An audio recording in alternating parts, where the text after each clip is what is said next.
bald-headed when he went down. Bald-headed when he went down. And when he come up, he had a full head of white hair. He was a bald-headed man that come on up and had the most beautiful white head of hair. And man, I wish I had me a little pompadour that looked that good. It was frightening but beautiful. It was indeed. But that's now getting back to the whole mud puppy thing. Now that's the vampire shovel-billed catfish. That's right. But that's one type of a vampiric creature that has been known to be in these parts. That's exactly right. They live in a place of darkness, a place of evil. But now, more run-of-the-mill is the vampire mud puppy. Now, you've got non-vampire mud puppies, and you just call them mud puppies. But the vampires are called hellbenders. That's their name. That's just the way what they're called. And there's two types of that. And you have one, it's just a brownish gray colored. And then you have the kind like resembles mud. Resembles mud, exactly.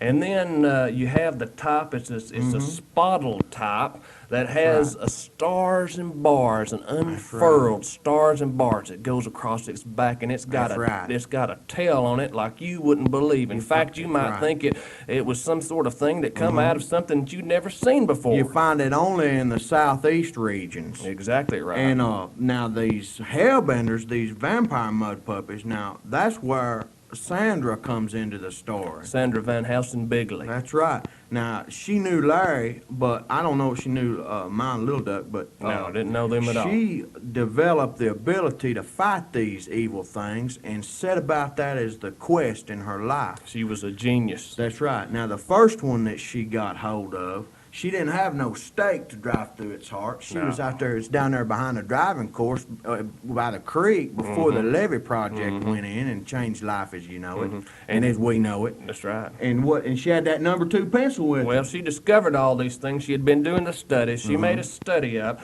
that which nobody had ever dealt with before. She delved into the psychoanalysis and back into that, and she couldn't believe that this truth had never been pointed out. Now, that's a little, now you're quoting from that Wickelman series, I believe. That's what Wickelman said, and that was a good series. I enjoyed that thoroughly. But Sandra was able to discover this particular oh man, I get almost a theology. It is that, and some people could call it just a sort of a lie notice. Lie notice, and that's now we're getting away from what this fellow was asking us about. He's looking scared. He's dropped his headphones and everything, and he's got his notepad. But the main thing is that the hellbenders were vampiric, and they had to be destroyed. Now their gills are behind the frills. It looks like wings. Are behind the gills. It's something else that tickles me just thinking about it. And that's what makes them so dadgum dangerous. Around 16 of the saddest stories that were ever told. Well, now, that boy ain't got enough notepad for 16 stories. Well, let me tell him 3 of the saddest stories we ever heard. Well, there was that one about the mud puppies, saying that mud puppies got wings. Well, no, that's a college boy telling you something like that, because the mud puppies just got those things behind the gills. It really can't fly. It just looks like it's flying. Yeah, that's awful sad. That's the frills behind the gills, and that's a touching story. And there was a fellow that he wrote a song about that, but he only sang it about 3 times, wasn't he? Yeah, he sang about 3 times and then quit on that. Just quit and gave it now, up. Larry's hand, now that's a sad story. I didn't want to get into that. Well, Larry loved to fish. Larry, story. Larry loved to fish. Larry loved to fish. And if he had a shirt on with a pocket, he always had him a fishing line down in that pocket. You'd never find Larry. If he didn't have a shirt on, he'd be sleeping. If he had a shirt on, he was going to be fishing. That's and right. that shirt had a pocket on it, and he was known as a fisherman like exactly you had right. never seen before. Now, the problem and the sad part of the story was Larry. Now, when Larry was in junior high and That's high right. school, his hand would fit down in there. That's right. But then Larry, his hand got big and it wouldn't fit larger. down in the pocket. Wouldn't fit into there. And there, you know, So he could smoke. Now, the other hand was fine. He could smoke with that because Larry was a And smoker, he'd too. smoke, and he wouldn't let go of that cigarette till it thundered. That's right. He'd have to light him 3 times At just to get least him off 3. of it. If it didn't let, No. he wouldn't let it go. No, he liked to now smoke. Larry's hand was a sad one, but you know, I think the very saddest was old Wyman's shoes. Wyman had some little old teen-Nazi unfurled shoes. Well, and they were wore out, too. They were just as worn Now, out. Wyman was as good a boy as you'll Touching. ever meet, but he, you know, he kind of lives in darkness. You could and, say that he was right this next night noose of it. Well, that's true, too. Now, Wyman works real hard, and he's trying to do something for himself, but he just can't seem to get anything done because of those dadgum wore-out shoes he's wearing. It's awful. You'll hear him coming down the street. That's right. You know, and he lives down there in a place of darkness anyway. They got awful hard roads for a boy with wore-out shoes down there. Well, you can't really expect that, but just like with Larry, you can't really expect to see an unfurled hand come upside of your head. But it's Well, liable to that's- happen. That's right. Now, Larry, you know, he never really meant to hurt anybody with that hand. When he lets that unfurled hand loose, when it goes, it goes. And I mean it goes. That's right. Just like that. Tonight, reasonable minds may differ as to Professors Emeritus Maximus' lecture on intellect measurement, the ever-growing sow bug problem, and a variety of other scientific topics, with apologies to Mom and Sumner. Let us take our seats. The professors are here. Well, I'd like to thank everyone for coming out tonight, and I'd like to explain a little bit about myself. I hold doctorate degrees in several unrelated fields, and after Henry Kissinger, I'm considered the most intelligent man in the world. I would say that you're a badgeless phenomenon. What? A badgeless phenomenon. Well, how do you mean that, Professor? Now, may, then, shall, if, I should ask, when you use the words sow bug, do you mean white sow bugs, as in all white sow bugs? No, actually, there's a big debate considering whether or not it's a sow bug or the more scientifically correct term of a roly-poly bug. Now, there have been many surveys and studies as well as experimentation done to measure the intellect of the typical sow bug. Now, how many legs does a sow bug have anyway? You're asking the wrong person there, because I've been known to count at least 7 pairs on some, but some people say I'm as queer as a 13-legged sow bug. Well, I think they mean unusual to say the least. Now, you know, a sow bug has got a circadian rhythm, and that's something that a lot of other creatures have, too. What do you think about that circadian rhythm, Professor? Well, it's easy to donate a circadian rhythm. And Is it that doesn't, like- yes, it That's doesn't. like the home of the famous Memphis rhythm, isn't it? No, sir, this is not about money. You see, this is about intellectual things, because when you're living proof, as I am, you might have a badge as pretty as mine, and I'll tell you what, I'll put your whole family in jail. Well, you're equating a badge with a credential, and that's for sure, because a sow bug can get a badge just by having a light shown on it. A good sow bug is an academic credentials. Isn't that right, Professor? That is correct. This is about justice. That's right. And let me say just this about that.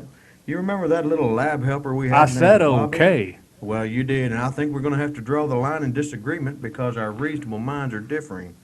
Listen. You recall but lab it's- helper it's- Bobby, it's- didn't you? It's a badge, you see, and I got one now. I have one now, and I tried to catch your drift on what you were saying, but when you draw the line, you're going to have to continue on, and You mean the academic line of disagreement. that's what I'm talking about. And there's where I'd like for you to clarify what you're trying to say. Well, let me just kind of explain it in a little story. You remember the little lab helper Bobby. He did such a great job with all the sow bugs, but we found out the little booger couldn't read and had to fire him. Well, you know, he was wandering around lethargic, and And he started, what was it? He started up a chain of, what did he do with palmetto bugs? Well, he crossed the palmetto bug with a sow bug. It was a most interesting That's precisely correct. experiment. And it was the strength of these two families that was vital to America's strength. It somewhat crossed the line in differentiation between the roly-poly bug and the sow bug. But besides that, Bobby became tremendously wealthy. Even though he couldn't read and write, he became tremendously wealthy based on the patent of the sow bug crossbred with the palmetto bug. And Bobby, if you'll recall, went to the bank one day to ask for a loan. Well, he was trying to fill some papers out, wasn't he, Professor? That's exactly what he was trying to do. He tried to fill the papers out, but Bobby had no formal education. That's right. Nor a badge. No training. He no turned to the badge. loan officer and said, I can't read these. I can't write my name. The bank officer, I'm sure you recall, was quite put out and said, my God, what would you be if you could read and write? He claimed Bolshevik my ass, as in Jack. That's exactly right. And Bobby looked him in the eye with a little tear in his eye and he said, why, I'd be working with the sow bugs down at the laboratory. At one time, education meant research, science, medicine, cultural development, art, education, special studies. That's what education meant. But now, with my badge, all you have to do, and you better consider this when you're dealing with my badge, I'll put the cuffs on you, and you'll learn right quick what respect is, buddy. I'd like to toss in my academic 2 cents worth here, lady. I'll tell you what, we've asked you to hold your questions till the end of the lecture, and if you keep on keeping on with these questions, we're going to ball you up like a roly-poly bug and toss you right out of here. And I'll tell you what to think. And I said, okay, yes, that's right, yes. I see, I understand. And I know that this is one place that you don't have to ask any questions because I do what you tell me to do. Only if you want me to. Now the professor was going to give us some very interesting facts about the sow bug, which is a ubiquitous crustacean found in gardens everywhere. Tell us about it, Professor. You see, with a badge, you don't have to listen at all. You don't have to do any of that kind of thing because it's not what it was or what it used to be. Because a common name for the sow bug is the woodlouse. Well, now there we once again draw the line in academic disagreement. You call it a woodlouse, I call it a roly-poly bug. Well, there's one thing for sure. It has a flattened body and it lives under crevices. Wait a minute. Under crevices? Which one? Don't you mean in crevices? Maybe in... I'm one. Well, I'll tell you what, I've I'm got a white. badge full of books here. I'm male. I've got a badge full of books, and I can show you it's a roly-poly bug. Looky there, Professor. Looky there. There's the evidence right in front of your little eyes. Things are what they were, and things evolve. Think about thinking. This is...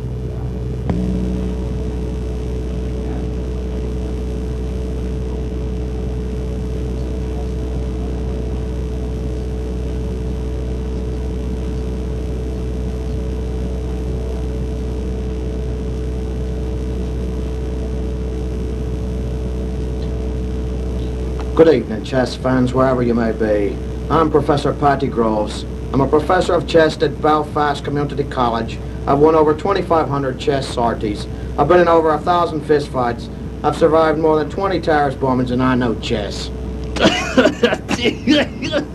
I got a pawn here, a bishop, and a knight, and a queen. Now, what would you rather do on the wood or the rook or the castle? Well, I tell you, history has proven that the best chess move is to open up with a battering ram of your little horses. Never let up. Every little pawn is precious, and you've got the battering ram with your little horses. That's what I do. Open up with the horses. So no afterman can command the square over to which my king has to pass. Yes, well, history may have another perspective on that. Rio Bravo!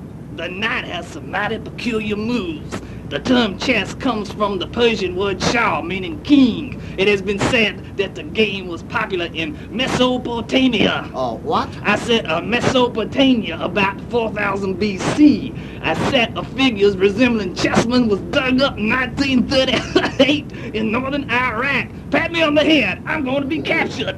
Well, that's very interesting. I'm sure you recall King Faisal in '57 having that grand Yank money with him, held a huge Arabian chess tournament. It ended in sheer bedlam. I'm sure you recall it. I've heard that some chess masters sometimes play several games at one time while blindfolded. Well, why don't you make your first move there, sonny boy? Open up the game. Shoot.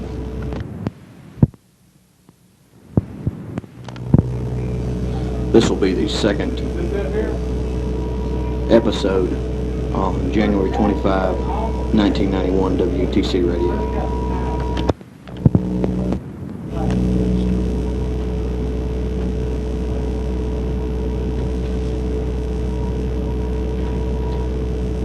You know, I guess my favorite chess player had to be Agent Red. You know, he was the psychedelic vet. Well, he was certainly a very colorful chess player. And I mean veterinarian. Certainly very That's what colorful. I mean by when I Certainly say very that. Colorful. I don't know if his skill and expertise was up to mine, but, you know, I know chess a little better than he does. Well, you know, old Voltaire, you know, that famous Voltaire dude, he loved to play chess. You know, he liked to play chess, and it was said that he said, Rio Bravo, every time that he made a move. Well, that's true, too, but history will reflect that he never won, never won the vast majority of the games that he played. Now, you talk about a great game. I remember that 1957 game where little 14-year-old Bobby Fischer tied that 27-year-old Artie B. Squire in the U.S. Open. Well, Bobby slapped Art about like an incorrigible San Francisco laundryman and won the title.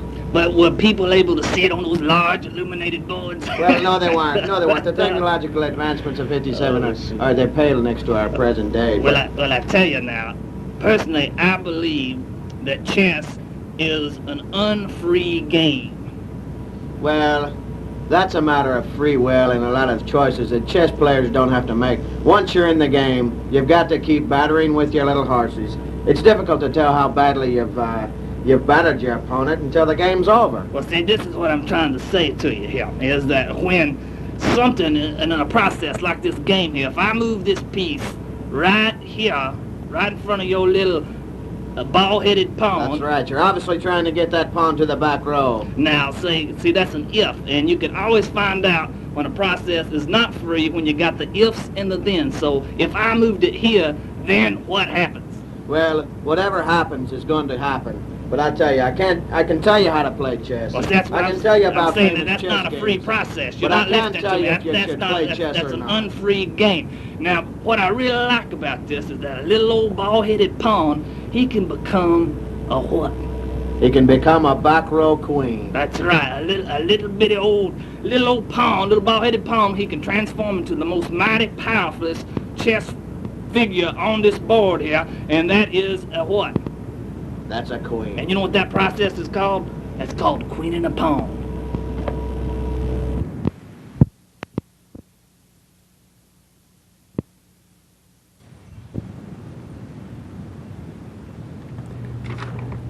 Tonight the calls and letters are flowing forth as from a broken down dam. False prophets and good guesses are scrutinized under the yellow porch light of research. Metaphysical questions are illuminated by revelations as stark as a blinding storefront sign proclaiming lingerie 60% off. Know the true questions and ye shall be confused. Good evening. I am Churchill FM. I am a spirit of all time. I am formerly of Mesopotamia, Algeria, and Paris, Tennessee. Tonight with me in the studio is Nathaniel Wickerman.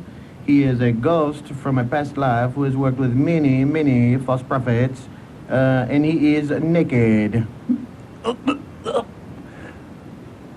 I'm a ghost cheerio, y'all. I'm narrow-minded, totally nude, and I'm on the radio just to prove it. As a matter of fact, your parents may wish to take the small children out of the room with the radio. Let us get into some questions, Professor Wickelman. A caller asks, How do we know we weren't created a second ago with built-in fake memories? Ooh, that's an ancient Greek soothsaying. Well, that is very nice. I suppose you have no further answer? My otherwise slumbering powers are now awakened. Well, moving along to the next question, another letter is written in. Is it true that we breathe the same air as Nostradamus, Julius Caesar, and Attila the Hun? Well, normally, Nostradamus spoke in many different quadrants, but mainly he spoke in astrological terms and astronomical too, of Saturn and Mars being interest-like, as in man that loves fighting and scuffling about. Well, was Nostradamus truly a false prophet? Well, even if you're sleeping under a nana tree with a smile on your face, the purpose of prophesying is to motivate the impulses of will. Yes, but was he just a good guesser? That's the big question. Polygamy. There are many people who wonder, why isn't there some type of license requirement for false prophets and the like? Well, love in each eye. And a fishing magazine is what I used to always try to tell my students. Moving along, another caller. We have a call-in. Is this a call-in? The call-in question is, did John Moses really say God saves, but the little guy invests? Well, when I was a young boy, I loved cola nuts. I love cola nuts and bissy nuts too. I love to chew on them while I tied knots, and I love tying up bundles of all kinds of things. And I was the only clairvoyant philosopher with a grasping tail. Now, another caller has called in a silly question. If I read the entrails of various animal creatures, will I have better luck with the girls? You know, the young ladies used to say to me that, you know, you're a gentle and an amusing philosopher, and you could have easily doubled for Barbara Eden. Yeah, Barbara Eden. That opens a whole new bottle, does it not? Well, some said that I kind of looked like a long-tailed cat. Another caller asks, is Ernest Angley really the sixth son of a fifth son, and does he wear a toupee? Yes. Would you say he is a false prophet? Any improvements in life will be made in the light of beyond the normal. That at the beginning, the middle, and the end, everything turns upon human action, human will.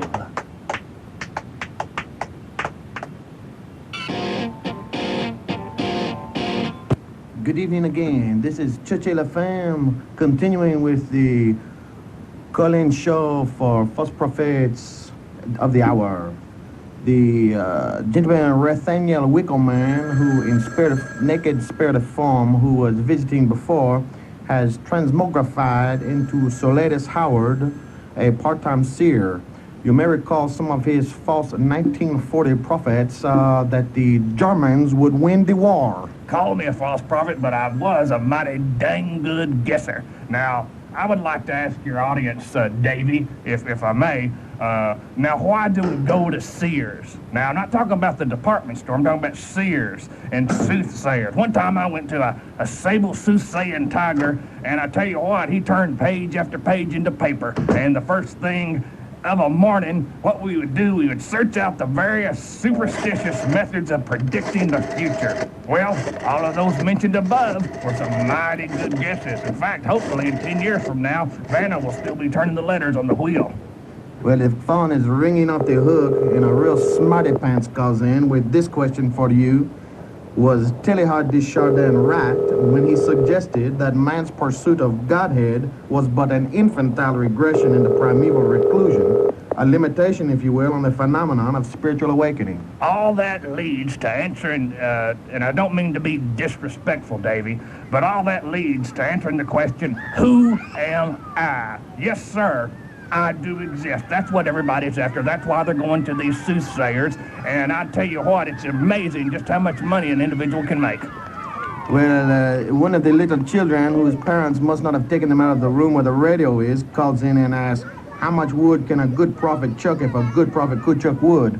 Well, all I can say to that, in addition to, is forever loving, never to be loved. And I would like to continue, if I may there, Davy, is that instead of by trusting one's own, very own abilities and take responsibilities in one's own being as a human, we have to make way for new thoughts, new ideas, and more money in folks like myself's pocket.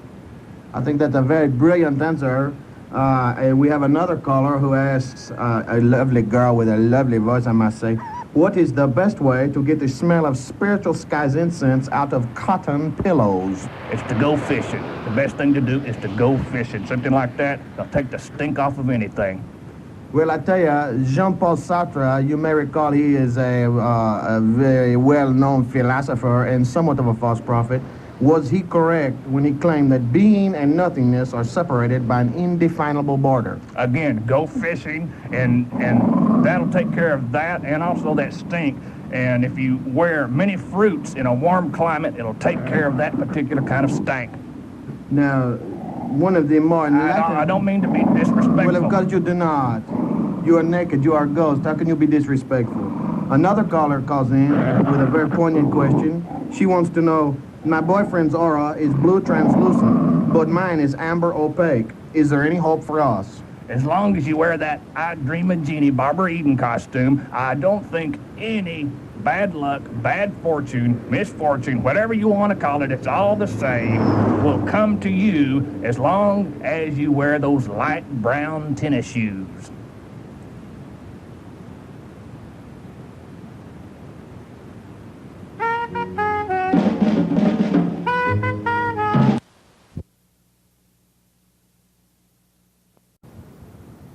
Hello, this is Basil Dern back here again, and I'm here with the two-headed avant-garde poet, Jim and Jimmy.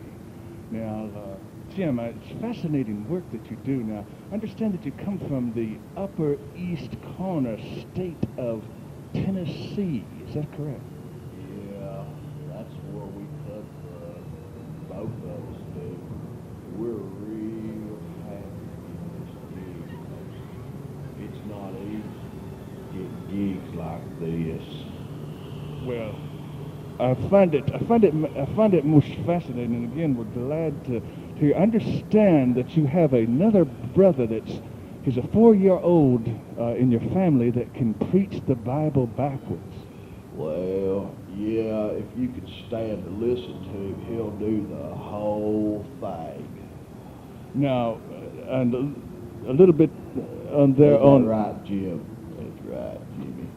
Well, again, I wish you folks could actually see these two at work. It's quite extraordinary. I want you to know we are not Siamese twins. We're two-headed and we're a poet. And we get him a break, will you? Thank you. Well, now, back, Jim, if I could ask you just a moment there while they're getting you a drink. And it's most interesting that I understand that you've made a couple of television appearances here recently on the national network.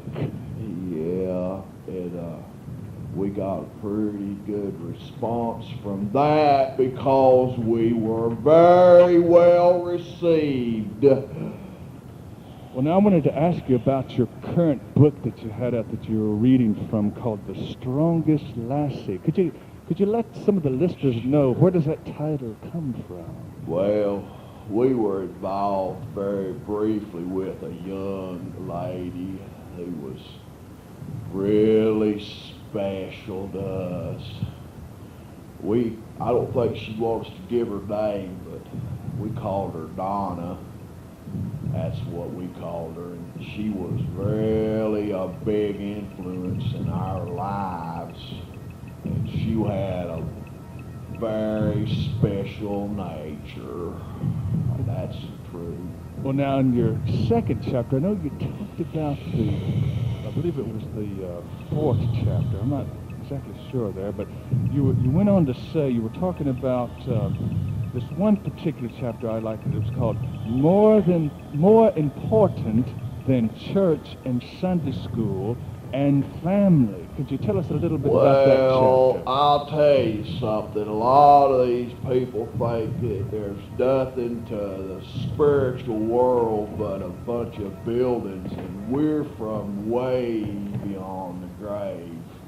Both these heads have been dead a long time, and I think you're right. Well, we're going to hear another one here from Jim and Jimmy, if you don't, could we? Oh, I think you will do.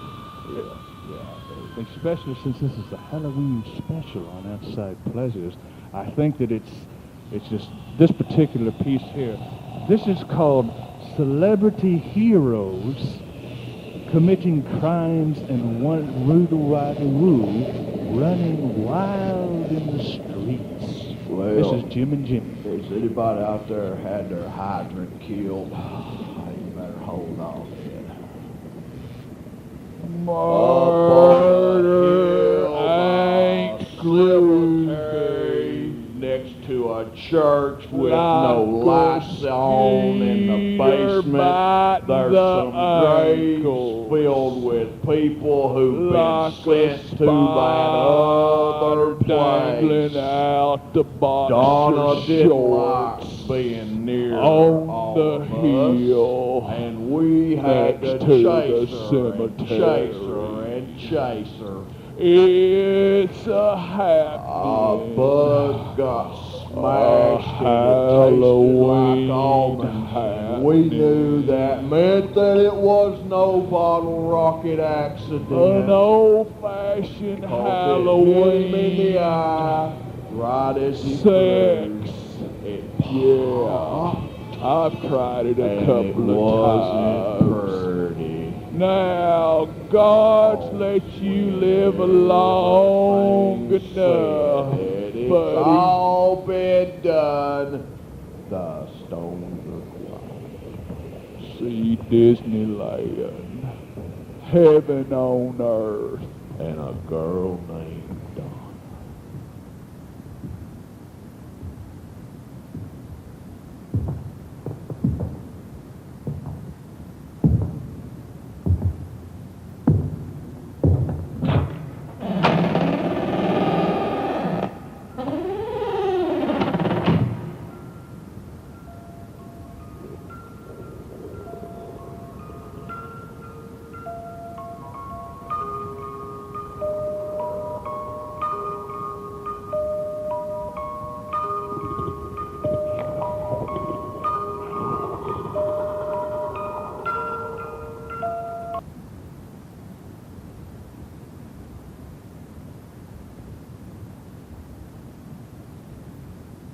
Hello, ladies and gentlemen. This is Basil Dern. Tonight we will be featuring a brand new segment on Outside Pleasures, Nothing But Talk. Tonight we will be hearing from a two-headed avant-garde poet. He is a published avant-garde poet. Now let's give him a listen. This is Jim and Jimmy from upstate Tennessee.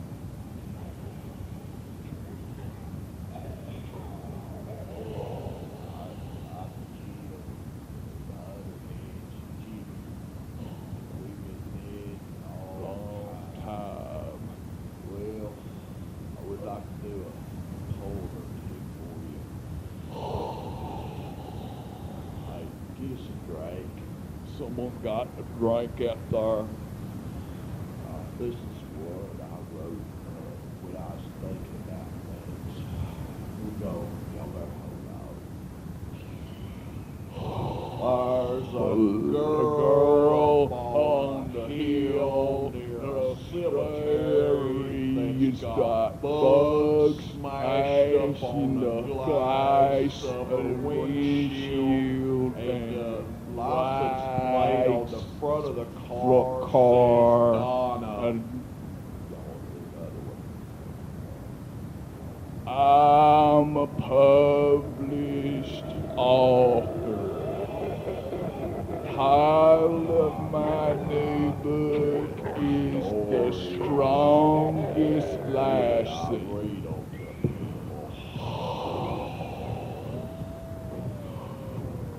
I made it myself. I'll read the first chapter. Little drawings that goes with them. But I ain't got 'em tonight. Oh, not a darn day goes by that I'm not up by 5, stupid. The cock has crowed 1,000,000 times. I've already had 6,000 thoughts while you lied in bed. I'm up, stupid. The sky is dark, and the rear bugs start stirring over. I don't need anyone to wake me up. I'm strong, and I do diagnostic analysis before they get on louder and louder.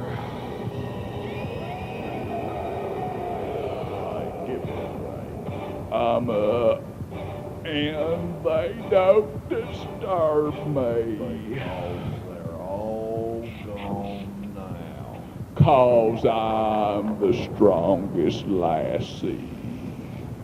Termites eat wood. And bugs are flying in my mouth while the motorcycle roars, and Donna's not smiling 'cause she ain't the strongest lassie. And then when I realize them thoughts and I bring them forth, I put a crazy straw up to my lips and I suck seawater through the straw.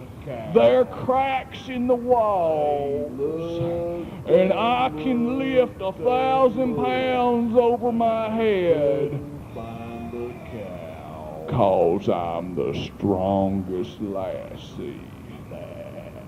The next chapter is the most touching chapter of all. Y'all better hold on. And I entitle it, Now Let Me Tell You About Them. This is a little drawing. Y'all want to hear another?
this is Basil Dern back here again, and I'm here with the two-headed avant-garde poet, Jim and Jimmy. Now, Jim, it's fascinating work that you do. Now, I understand that you come from the upper east corner state of Tennessee. Is that correct? Yeah, that's where we live, both of us do. We're real happy with this gig. It's not easy to get gigs like this. Well, I find it most fascinating, and again, we're glad to understand that you have another brother he's a 4-year-old in your family that can preach the Bible backwards. Well, yeah, if you can stand to listen to him, he'll do the whole thing. Now, and a little bit on there Is that on. right, Jim? That's right, Jimmy. Well, again, I wish you folks could actually see these two at work. It's quite extraordinary. I want you to know we are not Siamese twins. We're two-headed and we're a poet. And we give him a great win. Thank you. Well, now, Jim, if I could ask you just a moment there while they're getting you a drink. And it's most interesting that I understand that you've made a couple of television appearances here recently on the national network. Yeah, and we got a pretty good response from that because we were very well received. Well, now I wanted to ask you about your current book that you had out that you were reading from called The Strongest Lassie. Could you let some of the listeners know where does that title come from? Well, we were involved very briefly with a young lady who was really special to us. I don't think she wants to give her name, but we called her Donna. That's what we called her. And she was really a big influence in our lives. And she had a very special nature. And that's true. Well, now in your second chapter, I know you talked about I believe it was the fourth chapter. I'm not exactly sure there, but you went on to say, you were talking about this one particular chapter I liked. It was called More Important Than Church and Sunday School and Family. Could you tell us a little bit about that chapter? Well, I'll tell you something. A lot of these people think that there's nothing to the spiritual world but a bunch of buildings, and we're from way beyond the grave. Both these heads have been dead a long time, and I think you're right. Well, we're going to hear another one here from Jim and Jimmy, if you don't. Could we? Oh, I think you will do. Yeah. Especially since this is a Halloween special on Outside Pleasures, I think that it's just this particular piece here. This is called Celebrity Heroes Committing Crimes and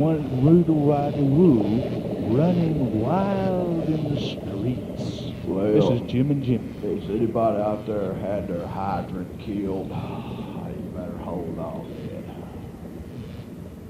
Murder ain't cemetery next to a church with no lights on in the basement. There's some graves filled with people who've been sent to that other place. Out the box Donna didn't like being near on the hill, and we had to chase her. It's a happy bug got smashed and it tasted like almonds. And we knew that meant that it was no bottle rocket accident. An old-fashioned Halloween in the eye, right as he sex.